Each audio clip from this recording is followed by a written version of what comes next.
Hello students, मेरा नाम है अरुण शर्मा और आप सभी का अरुण कोचिंग क्लासेस में बहुत बहुत स्वागत है। आज मैं आपको क्वेश्चन नंबर 8 करवाने जा रहा हूँ। सो आइए स्टार्ट करते हैं।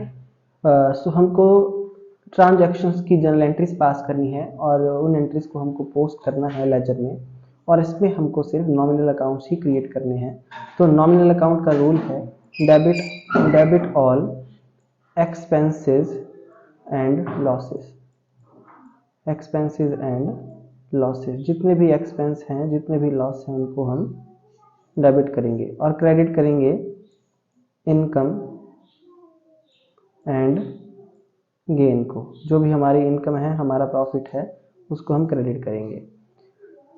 सो आइए स्टार्ट करते हैं। फर्स्ट ऑफ ऑल जो पहली एंट्री दी गई है, यहाँ लिखा है 10 मार्च को हमने सैलरी वेजेस पे किया है कैश में, और रेंट रिसीव भी यहाँ पे दिया गया है। स्टूडेंट्स, यहाँ पे सैलरी के आगे एक साइन दिया गया है कॉमा और डॉट का, और वेजेस के आगे भी कॉमा और डॉट का साइन दिया गया है। उसके बाद रेंट रिसीव्ड लिखा गया है, जिसके आगे कोई कॉमा डॉट का साइन नहीं दिया गया है। तो ये जो जीएसटी है स्टूडेंट्स, ये जीएसटी रेंट रिसीव्ड के साथ ही आएगा।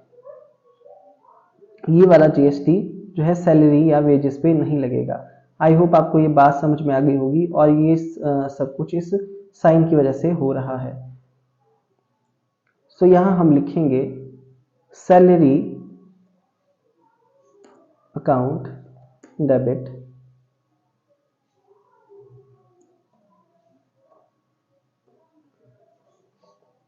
Wages account debit,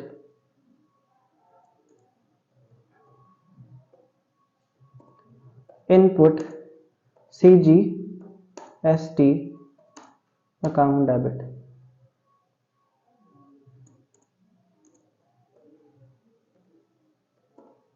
input SGST account debit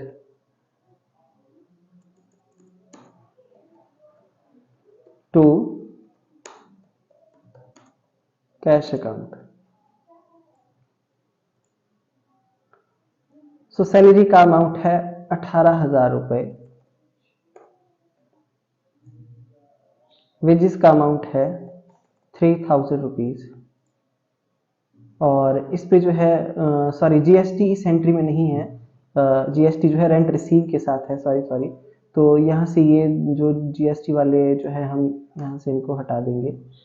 GST यहाँ पे नहीं लगेगा।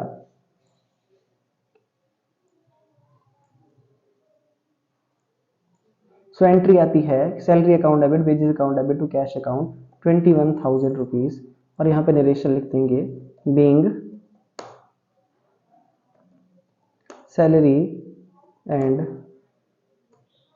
wages paid in cash। So ये हमारी फर्स्ट ट्रांजैक्शन हो जाती है। और उसके बाद रेंट रिसीव की भी एंट्री है, तो ये भी 10 मार्च की एंट्री है। तो यहाँ पे हम लिखेंगे कैश अकाउंट डेबिट। देखिए, कैश अकाउंट को डेबिट करेंगे क्योंकि हमारे पास जो है वो रेंट आ रहा है। Cash account debit to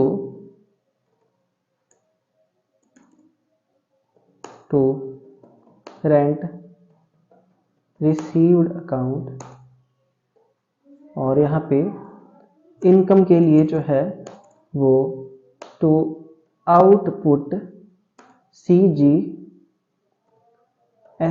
account. Output CGST use होता है, आउटपुट एसजीएसटी यूज होता है।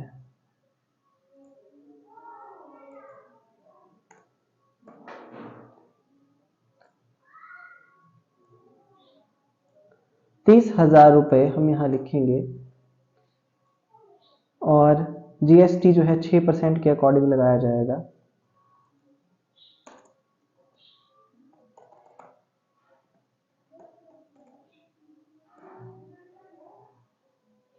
₹1,800।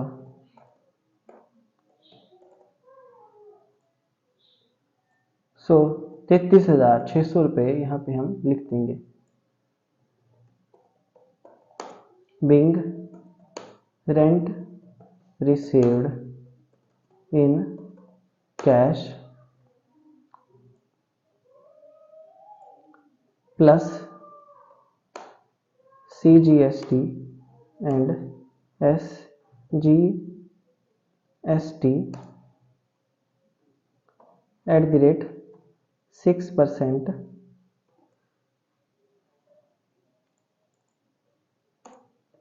ईच।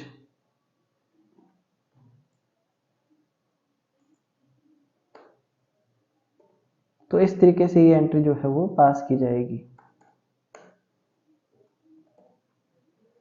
आई होप आपको जो है वो ट्रांजैक्शन समझ में आ गई होगी कि यहाँ पे जो है वो GST रेंट रिसीव्ड के साथ आएगा, सैलरी और वेजेस के साथ यहाँ पे नहीं आएगा। नेक्स्ट है 11 मार्च की एंट्री। सो 11 मार्च हम यहाँ पे लिख देंगे।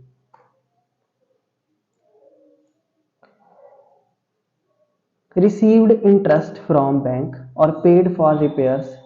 तो देखिए यहाँ भी आप देख सकते हैं कॉमा और डॉट का यहाँ पे साइन है, तो इसका मतलब ये है कि जो GST है वो सिर्फ रिपेयर के साथ आएगा, इंटरेस्ट जो हमने रिसीव किया है बैंक से उसके साथ नहीं आएगा।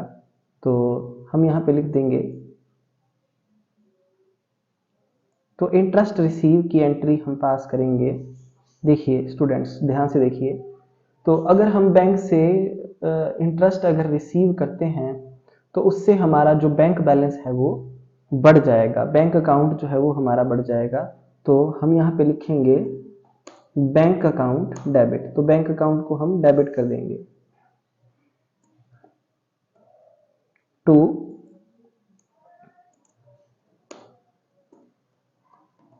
Interest received account being interest received from bank. तो इस तरीके से ये एंट्री पास की जाएगी। इंटरेस्ट को रिसीव करने से क्या होगा, हमारा बैंक अकाउंट का बैलेंस जो है वो बढ़ जाएगा, और बैंक हमारा एसेट होता है, इसलिए बैंक को जो है इंक्रीज करने के लिए हमको बैंक को दोबारा से डेबिट करना पड़ेगा, और इंटरेस्ट रिसीव जो है हमारी इनकम है, इसलिए इंटरेस्ट रिसीव अकाउंट को हम क्रेडिट करेंगे। तो इस तरीके से ये एंट्री पास होगी। उसके बाद नेक्स्ट हमने एक्सपेंसेस पे किया है रिपेयर्स के लिए 6000 का, तो जो रिपेयर अकाउंट है वो डेबिट हो जाएगा, repairs account debit.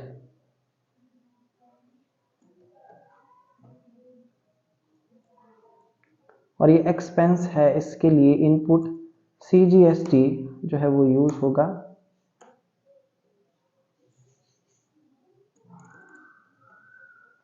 Input SGST जो है वो GST इनपुट वाला यूज होगा एक्सपेंस के लिए।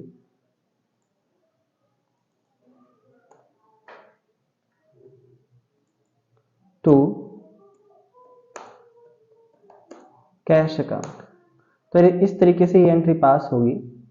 हमने जो है रिपेयर्स के लिए पैसा पे किया है, तो रिपेयर्स जो है हमारी कितने से 6000 से डेबिट होगी, और 6% का जो GST यहाँ पे लगाया जाएगा, तो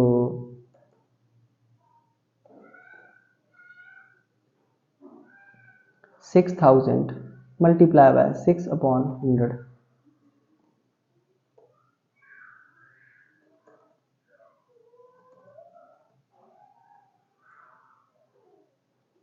सो 360 रुपये, 360 रुपये।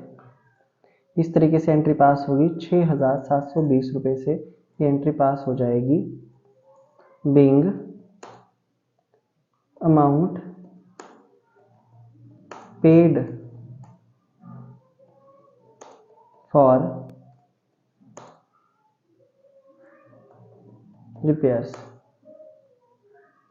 प्लस CGST एंड SGST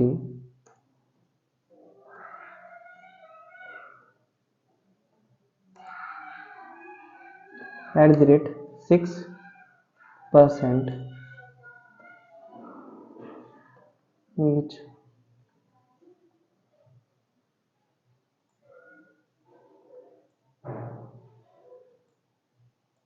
तो इस तरीके से जो है हम यहाँ पे जनरल एंट्रीज को पास कर देंगे। रिपेयर हमारा एक्सपेंस है, इसके लिए इनपुट CGST यूज होता है, और रेंट रिसीव्ड हमारी इनकम है, इसके लिए आउटपुट GST, इनकम के लिए आउटपुट GST यूज होता है। तो इस तरीके से जो है वो जनरल एंट्रीज हमने पास कर दी है। अब उसके बाद जो है क्वेश्चन में ये बोला गया है कि जो नॉमिनल अकाउंट है, जैसे कि salary, wages, rent received, output CGST, output SGST, students अगर आप बनाना चाहते हैं तो बना सकते हैं। जैसे जो GST आउटपुट इनपुट GST जो है हमारे लिए एसेट माना गया है। उसके बाद जैसे कि बैंक अकाउंट यहाँ पे नहीं बनेगा, इंटरेस्ट रिसीव्ड अकाउंट बनाएंगे हम और रिपेयर अकाउंट बनाएंगे। तो आइए एंट्री को पास करते हैं, आइए लेजर अकाउंट्स बनाते हैं।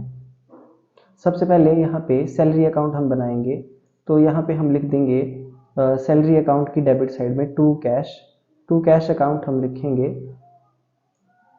डेबिट साइड में, क्योंकि जनरल एंट्री में हमने जो है वो क्या किया है, जनरल एंट्री में हमने कैश अकाउंट को क्रेडिट किया है, पर सैलरी अकाउंट को अगर आप ध्यान से देखें तो उसको डेबिट किया है 10 मार्च को। और इसके अलावा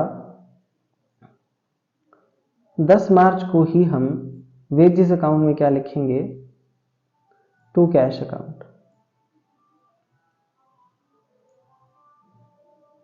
तो अमाउंट लिख देंगे, सैलरी का है 18,000 और 3,000 वेजेस का।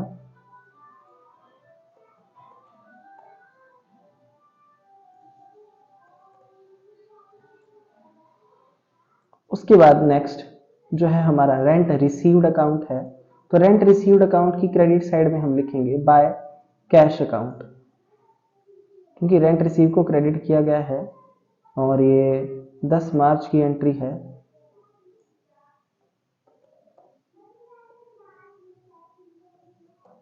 ये 10 मार्च की एंट्री है स्टूडेंट, यहाँ पे हम लिख देंगे बाय कैश अकाउंट। और जो अमाउंट हम लिखेंगे यहाँ पे वो अमाउंट कौन सा आएगा, अमाउंट आएगा रेंट रिसीव्ड वाला, जो हमने क्रेडिट में लिखा है 30,000 रुपए, 30,000। इस तरीके से 30,000 रुपए हम यहाँ पे लिख देंगे।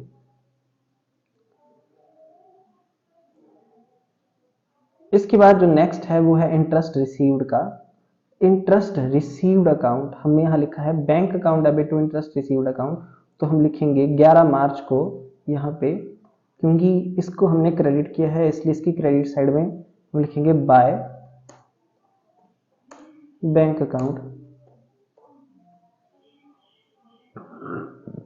1500।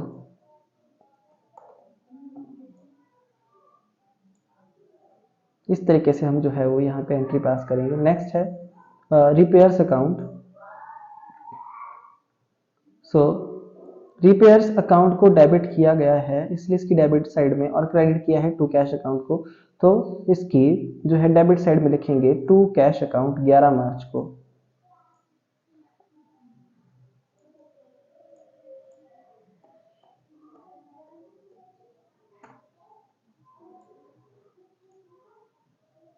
कितना, 6,000 रुपए।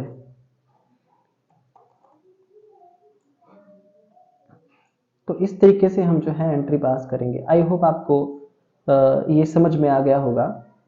सो आगे CGST और SGST के मैंने अकाउंट्स बनाए हैं स्टूडेंट्स, तो इनकी डेबिट और क्रेडिट में क्या लिखूंगा मैं, ये भी मैं आपको बता देता हूँ। जैसे कि आप देख सकते हैं कि जो आपकी 10 मार्च की एंट्री है, सेकेंड एंट्री, उसमें आउटपुट CGST और आउटपुट SGST है।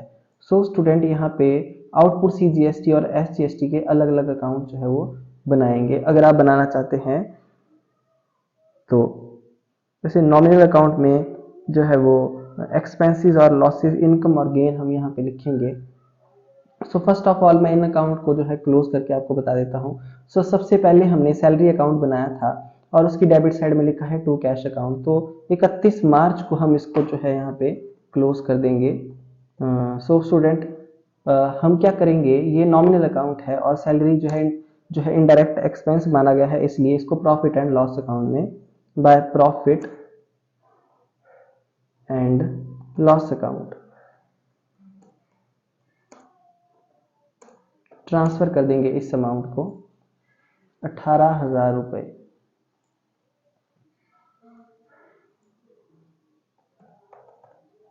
और दोनों साइड का जो टोटल है वो इक्वल जो है हम कर देंगे। तो क्योंकि आप जानते हैं कि ये नॉमिनल अकाउंट है और नॉमिनल अकाउंट को ट्रेडिंग अकाउंट में या फिर प्रॉफिट एंड लॉस अकाउंट में जो है वो ट्रांसफर किया जाता है, इनको बैलेंस कैरी डाउन जो है में नहीं किया जाता।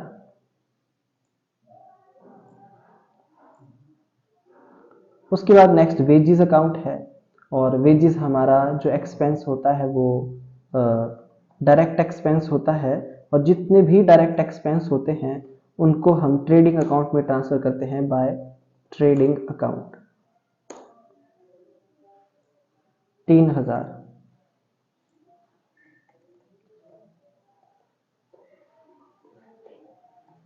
3,000 रुपीज।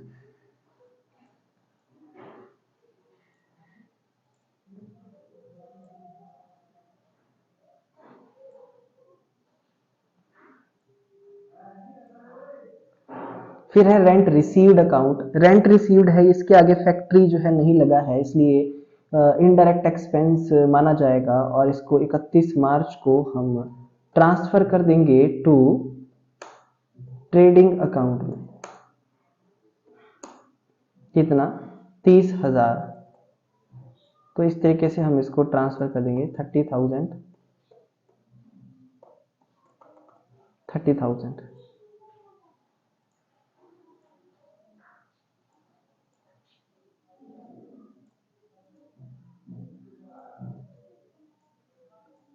उसके बाद इंटरेस्ट रिसीव्ड, ये हमारी इनडायरेक्ट इनकम है। सॉरी, रेंट रिसीव्ड स्टूडेंट्स, मैंने यहाँ पे गलत लिख दिया है, एक बार मैं फिर से आपको उसको करेक्ट करा देता हूँ। इसके आगे फैक्ट्री नहीं लगा है, ये प्रॉफिट एंड लॉस अकाउंट में ही जो है ट्रांसफर होगा, प्रॉफिट एंड लॉस अकाउंट में ये ट्रांसफर होगा, यहाँ पे ट्रांसफर होगा ये, क्योंकि इनडायरेक्ट एक्सपेंस इसको माना जाएगा। और उसी तरीके से जो इंटरेस्ट रिसीव्ड है ये भी हमारी इनकम है। इंटरेस्ट रिसीव्ड ये हमारी इनकम है, तो इसको भी प्रॉफिट एंड लॉस अकाउंट में ही हम ट्रांसफर करेंगे 1,500 रुपए।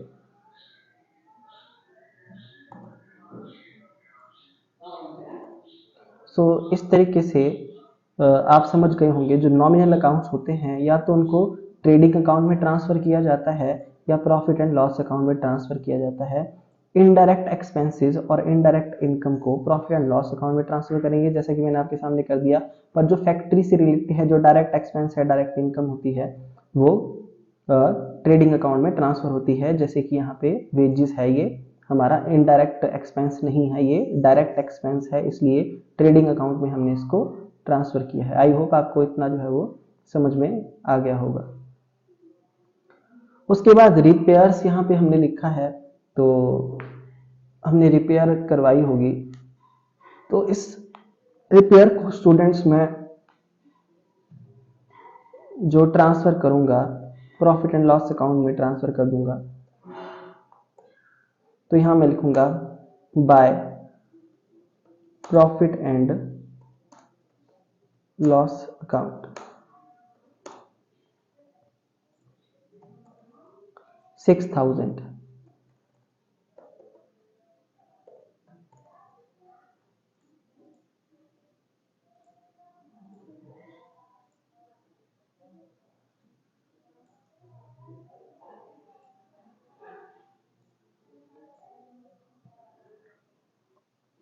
सो इस तरीके से जो है आप अकाउंट्स को क्लोज करेंगे। आई होप आपको समझ में आ गया होगा। सो मैं बहुत ही स्लो तरीके से जो है क्वेश्चन को करवा रहा हूँ, आप ध्यान से स्क्रीन पे देख सकते हैं। सैलरी, मैं एक बार फिर से बताता हूँ, सैलरी हमारा इनडायरेक्ट एक्सपेंस है, इसलिए प्रॉफिट एंड लॉस अकाउंट में ट्रांसफर होगा अमाउंट इसका। उसके बाद वेजेस जो है डायरेक्ट एक्सपेंस है, इसलिए ट्रेडिंग अकाउंट में चला जाएगा। उसके बाद रेंट रिसीव जो है इनडायरेक्ट इनकम है, इसलिए प्रॉफिट एंड लॉस अकाउंट में ट्रांसफर होगी। और उसके बाद इंटरेस्ट रिसीव ही हमारा इनडायरेक्ट इनकम है, प्रॉफिट एंड लॉस अकाउंट में ट्रांसफर हो जाएगी इनकम। उसके बाद रिपेयर्स जो है हमारा एक्सपेंस है, तो by profit and loss account हम इसको प्रॉफिट एंड लॉस अकाउंट में ट्रांसफर कर देंगे। उसके बाद स्टूडेंट्स यहाँ पे हमारे पास जीएसटी के जो है वो अकाउंट बच गए हैं। देखिए कैश जो है वो रियल अकाउंट माना जाता है, और इसके अलावा आउटपुट सीजीएसटी और आउटपुट एसजीएसटी इसके भी अकाउंट हम यहाँ पे बना देते हैं। तो यहाँ पे हम बनाएंगे सबसे पहले इनपुट सीजीएसटी अकाउंट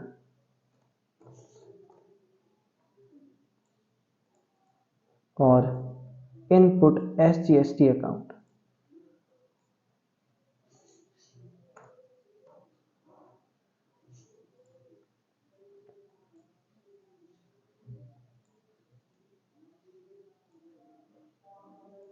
उसके बाद हम आउटपुट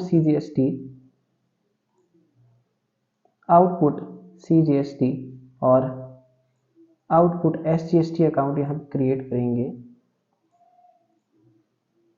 यहाँ हम लिख देंगे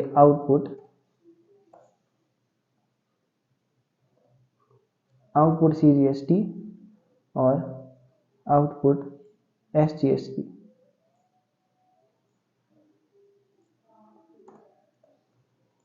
सबसे पहले हम इनपुट सीजीएसटी अकाउंट यहाँ पे बनाएंगे।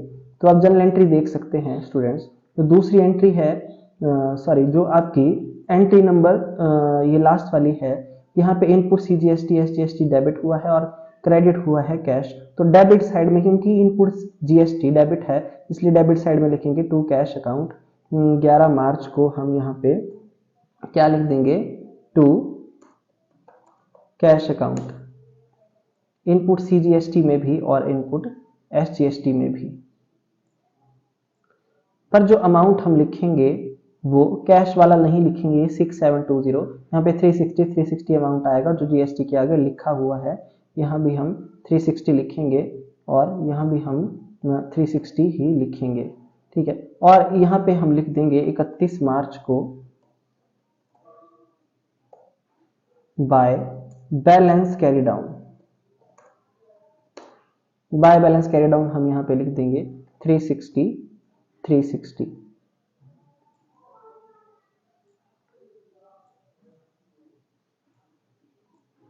इस तरीके से।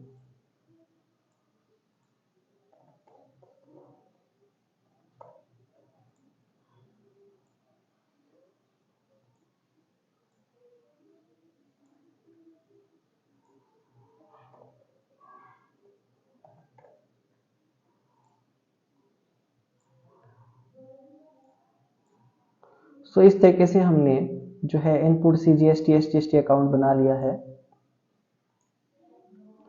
तो इसको क्लोज किया जाता है कैरी डाउन के थ्रू।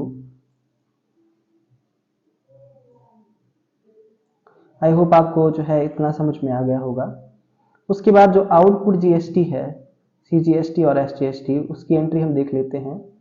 आउटपुट जीएसटी वाली जो हमारी सेकंड एंट्री है, आउटपुट जीएसटी को हमने क्रेडिट किया है और कैश अकाउंट को डेबिट किया है। इसलिए क्रेडिट किया है हमने सीजीएसटी को, उसकी क्रेडिट साइड में लिखेंगे जीएसटी अकाउंट की क्रेडिट साइड में बाय कैश अकाउंट। तो यहाँ पे और डेट हम डालेंगे 10 मार्च की, by cash account, by cash account.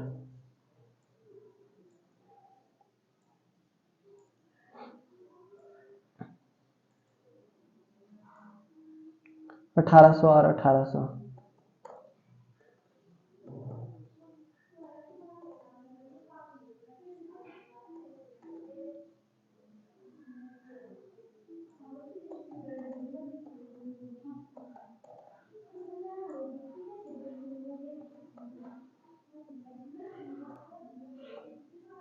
यहाँ हम लिखेंगे बाय बैलेंस कैरी डाउन और इसको क्लोज कर देंगे।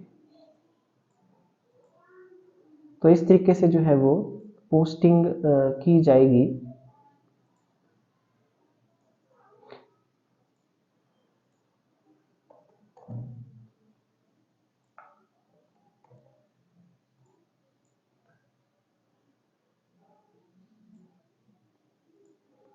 इस तरीके से हम अकाउंट को क्लोज कर देंगे। स्टूडेंट्स ये था क्वेश्चन नंबर 8th जो मैंने खुद आपको करवा दिया है, क्योंकि मुझे ऐसा लग रहा था ये क्वेश्चन मुझे खुद करवाना चाहिए। आई होप आपको समझ में आ गया होगा। अगर आप रिपेयर अकाउंट्स तक भी इस क्वेश्चन में बनाते हैं तो भी कोई दिक्कत नहीं है, क्वेश्चन को कंप्लीट माना जाएगा। पर input CGST SGST, output CGST SGST को कैसे क्लोज किया जाता है वो भी मैंने आपको सिखा दिया।